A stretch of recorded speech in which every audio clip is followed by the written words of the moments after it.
My role could be construed as a technical manager, but I see it more.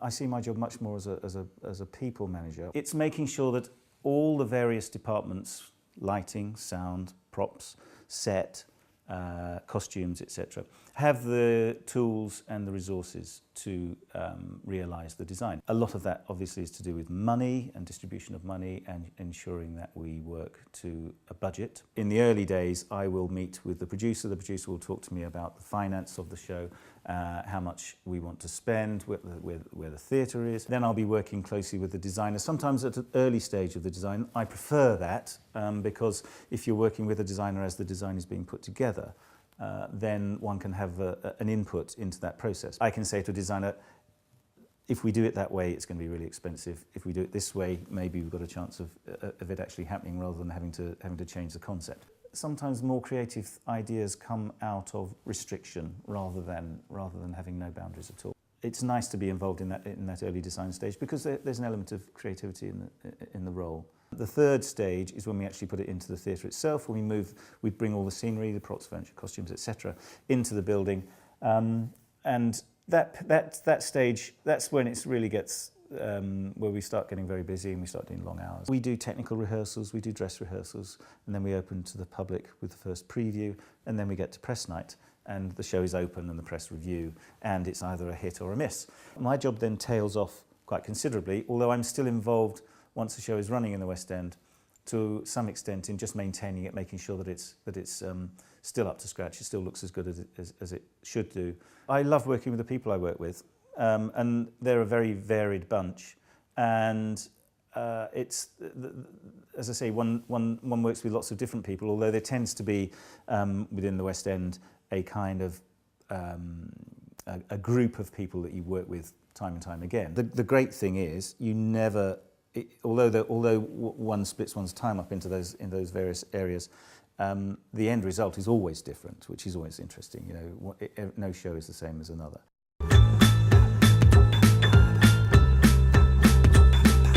I deal with coordinating the engineers that need to be here according to when the shows are and when we have events. I had to do a backstage course which was about sound and lighting. I was awful at lighting, nearly dropped a Fresnel on someone's head.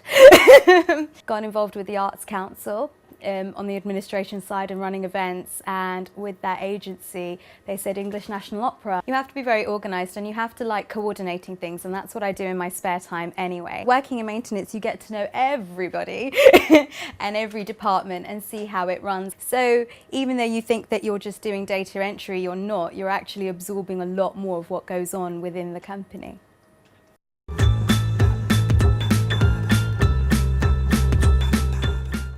Because I'm the full-time charge hand electrician here, I also help maintain the building and all the electric works in the dressing rooms and front of house, as well as just doing the show operation and lighting for that. We're in charge of smoke machines, haze machines, projectors, basically anything with a plug on. It's our job to sort of check all the lights on the stage, make sure they all work. We swap them out if they're broken, we swap them out if there's a dead bulb. The most important aspect obviously is making sure that the show runs and the show runs well, because that's generally what the public might notice if it's a bit off. During the show, I and one of my colleagues, we operate the lighting board and the lights in communication with the deputy stage managers. The nice thing about theatre, especially working here, is that we get a high turnover of shows. They sort of last between about 3 and 6 months. My record for number of shows seen is I saw Cabaret about 284 times and High School Musical 84 times. Whether you're backstage or in post-production, what have you, whether you're sitting dealing with the public or the cast or what have you, it's important to be able to talk to people and get along with people, because it's a big part of making everything work. It can be quite a dangerous place to work.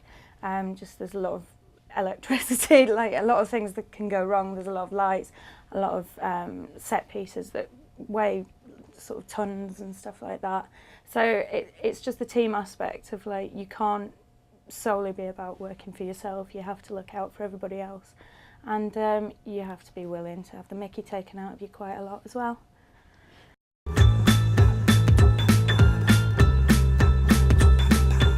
did a degree in history of art. I look after Jeff, the technical director. Watching the shows, attending rehearsals, every day is a different day for what needs to be done. I'm on stage quite a lot of the time taking photographs, although that's not part of my job, it is part of my job that I've chosen to take on. I'm an artist, and so that's kind of where my passion is. I get to see how creative people work, and I get to be involved. Show that you're willing to work hard and be passionate about theatre. The more involved someone wants to be, the better the role will be.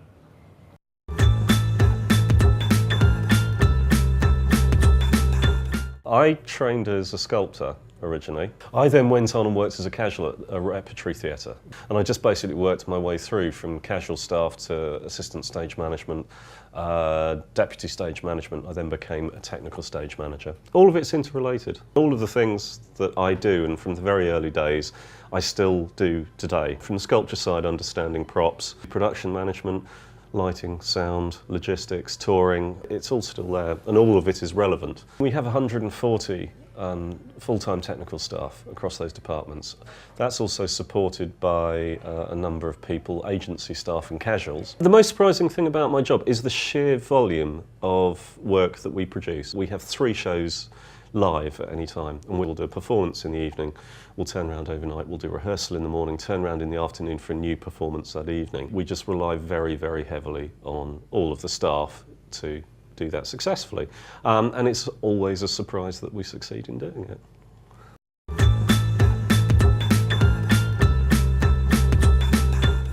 Whenever you see a theatre show, say be it a musical or a play, quite often nowadays there is a projected element which could be either moving images or still images. My job is to provide those images and to integrate them into the show. I'll direct a team of people to actually originate this imagery. You need to know editing, you need to know post-production, you need to know a bit about being a cameraman. Take any of those skill bases and you can go and work in other parts of the industry or different parts of the media. The process can be very solitary at the beginning, but then, you know, very overcrowded at the end. The 4 weeks before anyone sees your work, and you mustn't lose heart at that point. A lot of designers feel quite alone until they've cracked what it is they're doing. I would always recommend you go and see a lot of other theatre designers and just get to know how things mesh together.